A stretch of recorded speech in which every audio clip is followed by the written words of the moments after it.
Hi అండి. శ్రీశైలం వెళ్ళినప్పుడు ఇది సెకండ్ డే అనమాట. ఎర్లీ మార్నింగ్ చూసారా వెదర్ అయితే ఎంత బావుందో, ఎటు చూసినా గ్రీనరీ అనమాట. చెట్ల మధ్యలో నుంచి కొండలు. ఇక్కడ ప్రతి ఏంటంటే చెట్లు వచ్చేసి మనకి వెలగపండు చెట్లు ఉంటాయి కదా! వెలగపండ్లు కాసే చెట్లు. సో, అవి ఉన్నాయన్నమాట ఎక్కువగా. కోతులైతే ఎక్కడ చూసినా కోతులే. ఏం అనట్లేదు. బట్ చాలా ఉన్నాయన్నమాట. అండ్ రూమ్స్ వచ్చేసి చాలా నీట్‌గా ఉన్నాయి.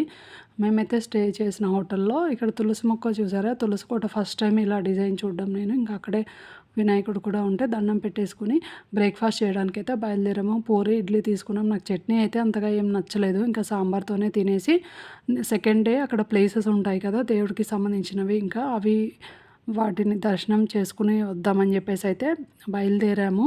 అండ్ ఇక్కడ వడ చూసారా ఎంత పెద్దగా ఉన్నాయో! చాలా ఒక్కటి తింటేనే సరిపోతుందండి. చాలా డేస్ తర్వాత గాజు గ్లాస్‌లో టీ అయితే తాగాము. ఇంకా తాగేసి బయలుదేరామనమాట.